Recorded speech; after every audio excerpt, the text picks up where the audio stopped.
নির্বাচন সুষ্ঠুভাবে যদি সম্পন্ন হয় তাহলে গণতন্ত্রে উত্তরণের পথ সৃষ্টি হবে, সূচনা হবে। কারণ দীর্ঘদিনের গণতন্ত্রহীন চর্চা রাষ্ট্র এবং সমাজ ব্যবস্থায় একদিনেই গণতন্ত্র পুনঃপ্রতিষ্ঠিত হবে তা নয়।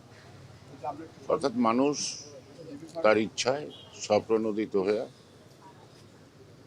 সে তার পছন্দের প্রার্থীকে ভোট দিবে এবং তাদের নানা কমিটমেন্ট থাকবে এবং মূল কথাটি তো গণতন্ত্র প্রতিষ্ঠা, সেটা হয়তো একটা সূচনা হবে, এটি বলতে পারি।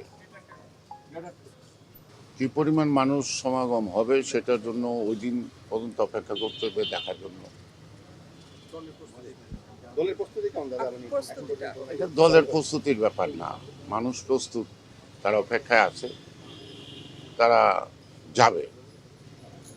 সেখানে দল কি করলো, কতটুকু করলো তার উপর নির্ভর করে না, নির্ভর করে দীর্ঘ প্রতীক্ষার মানুষ তার আগমনের জন্য অপেক্ষা করছে।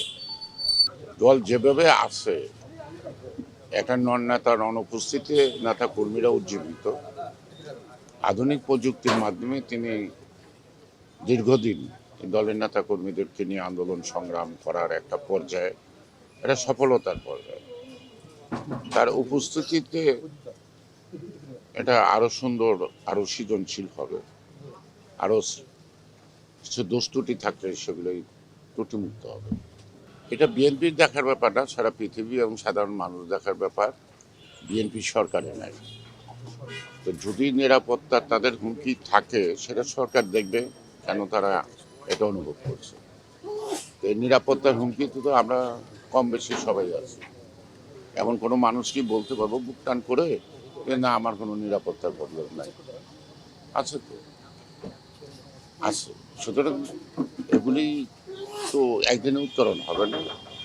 আর নিরাপত্তা বিঘ্নিত করা মানুষের, এটার পিছনেও তো কোনো উদ্দেশ্য আছে।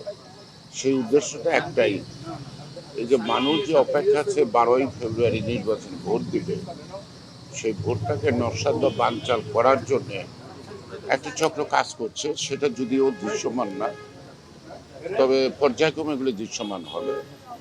যেমন একজন তরুণ নেতা, সেটা প্রার্থী, তাকে যেভাবে নৃশংসভাবে গুলি করা হলো খুব কাছের থেকে, সুতরাং এটা কি বার্তা দেয়?